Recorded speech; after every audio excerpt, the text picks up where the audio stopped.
Hi Cancer, kumusta po kayong lahat? So yan Cancer, maraming salamat po pala sa walang sawang pagsubaybay sa ating pong mga reading, and kung ikaw ay bago pa lang sa ating channel, mag-subscribe na po kayo, then i-click mo na rin yung ating notification bell para lagi kang updated sa ating mga bagong upload, okay? So tignan natin Cancer, ano ba yung mga possible na mangyari sa inyo this week? Cancer, Sun, Moon, Rising, and Venus sign. So palitan ko guys yung card, no? Okay, pagod na yung card. Kasi ilan ba naman kayo zodiac sign na ginagawa natin, no? Okay, weekly reading po yung reading natin, by the way. Okay. Cancer, Sun, Moon, Rising, and Venus sign. Ano ba po yung mga kaganapan kay Cancer this week? So, meron kang gusto mangyari. Meron kang gustong gawin sa buhay mo, meron kang gustong bilhin. Pwedeng pagbabago sa buhay mo. So, yun yung nakakita ko dito, guys, eh. Nine of Cups wish card to, eh. Or pwedeng changes. Meron kang gustong baguhin. Or, pwede sa lifestyle. Pero mas nakikita ko kasi dito, guys, meron kang gustong mangyari. Check natin kung ano to.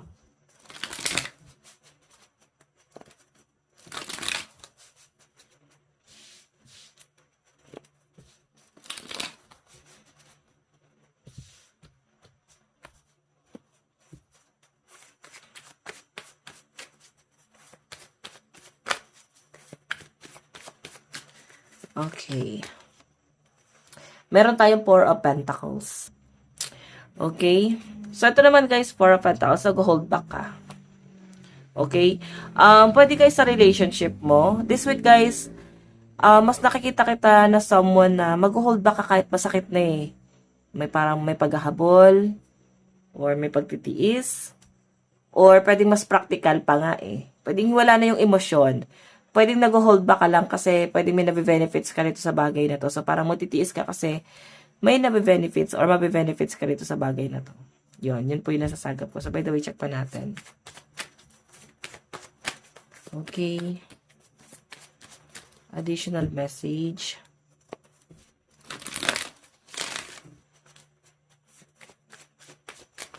Meron tayong the Hierophant.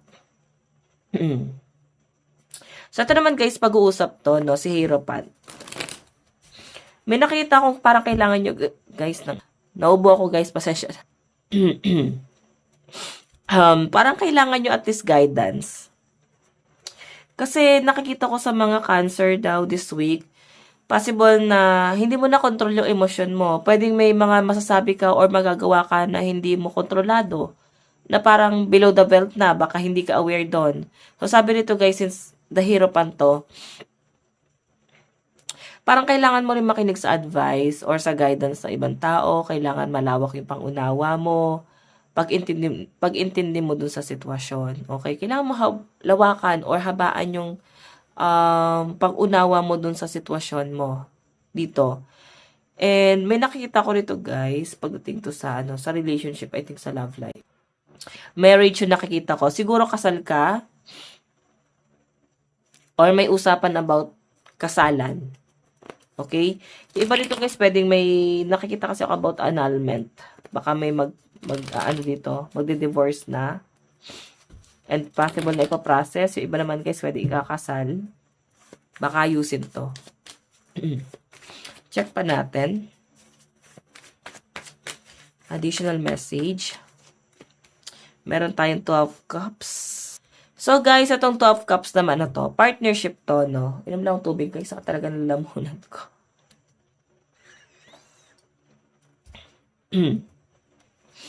Partnership to. So, alam nyo guys, ang sekreto para mas humaba or mas tumatag yung relationship nyo ng partner mo is pag-usapan nyo ng mahinahon, dapat mai-deliver mo pa rin ng maayos, kung ano man yung hinanakit mo or ano man yung gusto mo sabihin do sa partner mo. Okay, para hindi naman siya guys magbuka parang nag-aaway kayong dalawa. 'Di ba? Kasi na-i-deliver niyo pa rin guys ang maayos. Nakikita ko dito guys na pwede may mga demand ka sa kanya, nalulungkot ka. Pero may pagtitiis eh. Okay, may pagtitiis kasi nandun na sa sitwasyon nandun ka sa sitwasyon na parang kailangan. Kagaya ng sabi ko nga, baka nga wise ka eh. Baka ginagawa mo to kasi mas practical ka pala, no? Parang akala ng iba, martyr ka lang doon sa sitwasyon, sa love life mo, pero sa totoo lang guys, ano ka lang, wise ka lang. May dahilan kung bakit ka nag-i-stay. Okay? So, kailangan nyo pa rin guys pag-usapan to. So, this week kasi guys, possible na nandun na yung ibang cancer na sa point na ano eh, parang wala na lang kayong choice kundi magtiis. Okay? Mas malakas yung energy na patungkol sa love life eh. Or pwedeng, eto guys, patungkol to sa mga kakonect mo. Pwedeng sa kapamilya, sa kaibigan, na parang kailangan mo pa rin sila guys pakisamahan. Pwede sa mga katrabaho, na kailangan mo pa rin pakisamahan kahit medyo nahihirapan ka na. So, patungkol pa rin siya guys sa pakikisama. Okay, so meron tayong goal. Ito na nga. Pwede yung mga dinedemand mo is patungkol sa mga goal. Pwede patungkol sa business. Ano pa ba yung pwedeng source of income? Ano pa ba yung pwedeng pagkakitaan? So, yun po yung nakikita ko dito, guys. Okay. So, check pa natin. Meron tayong aid. Ito naman, guys. Parang napapagod yung ibang cancer. May nakikita akong demand dito na parang tulungan mo naman ako. Pagod na ako. Parang ganon. Parang feeling mo kasi sinushoulder mo na lahat eh. So, may mga cancer dito na nahihirapan. Nahihirapan lang sa sitwasyon nila. Pero wala kayong choice kundi, again, kagaya ng sabi ko, magtiis. Makisama. Pero at least, 'di ba, naisasabi mo ng maayos, then sincere kasi nalulungkot ka talaga. Nagiging emotional ka na talaga eh. Pwedeng wala lang ka sa partner mo eh. Kaya darating sa point na baka this week, maiyak ka na lang talaga. Okay? So again, ito naman guys, the Hierophant. Memories, kung kasal kayo ng partner mo, pwedeng nag-hold back ka kasi kinasal kayo or kung ano yung mga kung ano siya nung umpisa. Okay, maayos naman siya nung umpisa, mabuting tao naman siya nung umpisa. Okay, ngayon kasi guys, parang sobrang layo niya na sa dati. Ang laki na ng pinagbago ng partner mo. So, isa to sa kinakalungkot mo kasi parang hindi na siya yung taong minahal mo, Cancer. Okay, 12 cups na to. Compromise, agreement, reconciliation, and consideration. Okay. So, yung nakikita ko rito, guys, parang kailangan mamili. Nasa third party ba kayo? Parang may ganong scenario po ako nakikita rito. Baka nasa third party yung iba sa inyo. Or, pwede naman guys na may hinala. May mga ka-talking stage. May pinagdududahan kayo rito. May pinag-iisipan kayo rito. Okay? Parang, feeling nyo, niloloko kayo ng partner nyo. Feeling nyo meron siyang ibang pinagtutuunan ng pansin ngayon. Ito kasi may pagtatalo or pwedeng mahuli mo siya this week. Okay, malalaman mo na meron palang iba bukod sa inyo.